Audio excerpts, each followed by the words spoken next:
Саламатсыздар ма бағбандар? Біздер Атыраудың тұз сор жеріне бақша егеміз және жеміс ағаштарын егіп өсіреміз. Жеміс ағаштары 3-4 жыл өскеннен кейін өзінен өзі өліп қалады. Оның бірден бір себебі бізде жер асты ащы суы жақын. Қазір біздер көшет еккелі шұңқыр қаздық. Міне 60 сантиметр жерден бізде жер асты суы шығып тұр. Жер асты суына жеміс ағашының тамыры тиіп өлмес үшін қандай тәсіл қолданамыз? Біздер қазір алхора ағашын екпек, көшетін екпекпіз. Алхора көшеті тамыры ұзыннан жерге тіке бойлай береді.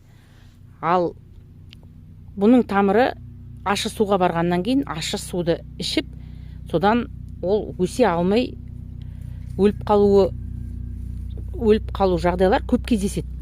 Біздер қазір 70-80 сантиметр шұңқырымызды қазып алғаннан кейін түбіне мынандай пластмасс ыдыс саламыз. Пластмасс шірмейді, тамыр осы пластмассқа барып тіреледі де жанына қарай өрбейді. Сол үшін пластмасс саламыз. Темір салсақ, темір ылғалда шіріп кетеді.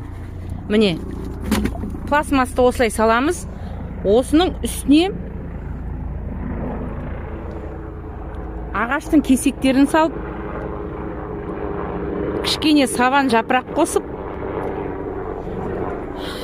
қара шірікті топырағымызға, құмды топырағымызға араластырып, құнарлы топырақ жасап, және мына жерден 20 сантиметр биіктікке егеміз. Міне мысалға мына жеміс ағаш секілді. Жерден 20 сантиметр биіктікке егіліп тұр. Бұл шарафуга. Сонда біздің жеміс ағашымыздың тамыры ащы суға тимейді. Міне қараңыз.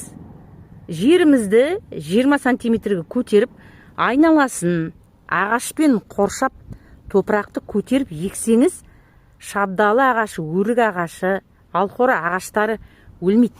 Және ащы суға тимей өсетін жеміс ағашының сорттары олар. Олар полукарлик, колоновидный, карликовый жеміс ағаштарын ексеңіз, олардың тамыры тереңге кетпей, жанына қарай өрбейді.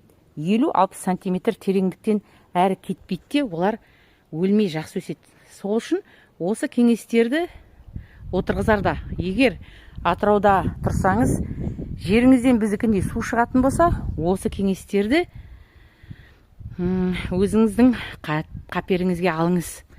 Жеміс ағаштарыңыз жақсы өсіп кетсін. Қазір өрік ағаштары